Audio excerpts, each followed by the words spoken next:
Hello mga kaprobinsya, good morning and welcome back to my YouTube channel. So ngayon mga kaprobinsya, i-share ko lang sa inyo yung nangyari dito sa balon na pinapagawa namin dito is isang napaka laking problema mga kaprobinsya yung nangyari. So tara mga kaprobinsya, samahan niyo ako at papakita ko sa inyo kung anong nangyari sa balon.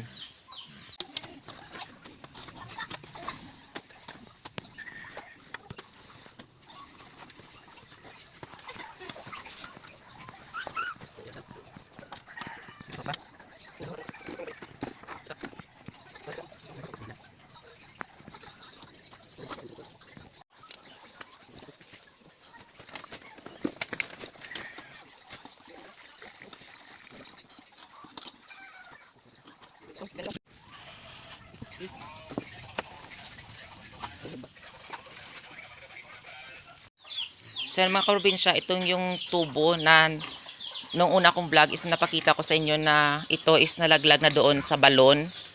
Pero kaso mga kaprobinsya is hinila ulit pabalik yung yung tubo na ito kasi hindi hindi maging maganda yung kaniyang yung nangyari dito.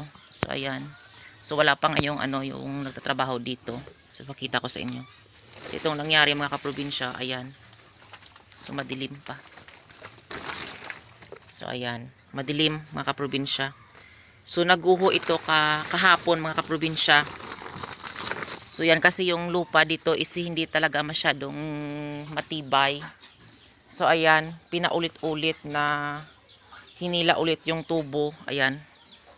So apat pa yung hilain para yung yung balon is maging maganda yung yung kanyang pagkagawa kasi nagtabingi doon sa ilalim. So yung tubo na ito mga kaprobinsya is 15 pa lang yung tubo. Is yung yung tubig is naabot na. Pero sabi ng ni Tito na napagawa nito is gawin daw na 20 para mas maraming tubig na maiipon kami dito. Pero kaso hindi matibay yung lupa sa gilid. Kaya sa sobrang lakas ng ulan ganyan. Yan yung nangyari. Yan, diyan din madaan yung yung tubig. So yung yung gilid dito, ito. Ayan. So yung gilid ng ng balon na pinapagawa is natabingi doon sa sa ilalim kasi ito yung lupa, oh. Nakikita niyo yung lupa. Ayan. Hindi masyado matibay. So nilaglag yung yung tubo na ito para depensa sa hindi po sila matabunan ng ng pagguho ng lupa. Pero kaso hindi paglaglag ng ng tubo is sa sobrang lakas ng ulan mga kaprobinsya is sana yung purpose ng tubo na ito is paunti-unti na papunta sa ilalim pero tumabingi siya mga kaprobinsya. So okay lang din mga kaprobinsya kahit papaano wala ding nasaktan at safe naman din sila. Pero kailangan talagang ibalik yung tubo sa ibabaw at ilaglag ulit pa ilalim mga kaprobinsya. So mga kaprobinsya, nakikita nyo naman May na ngayon at nung isang buwan is April. Kahit April mga kaprobinsya is umuulan at saka madami ring trabaho na yung mga naghuhukay dito. So insert lang nila yung mga trabaho nila kasi wala naman maghuhukay ng ng balon. So hindi inaasahan mga kaprobinsya, sobrang lakas talaga ng ulan ngayon. So yan ang yung nangyayari na hindi naman natin hawak yung panahon. So ganyan. So kahit pa paano mga kaprobinsya is safe sila. Ganyan talaga mga kaprobinsya ang buhay. Marami talagang pagsubok na akalain mo na ilang araw sana nila itong itong balon na bubuuhin na mabuo na sana. Kasi nagmamabilis din sila kasi marami pa silang trabaho na ginagawa na bahay.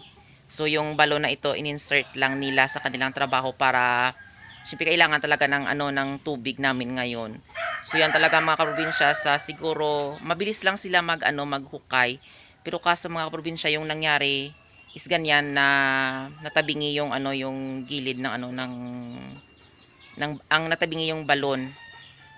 So napakahirap talaga pala maging manghukay ng balon mga kaprobinsya.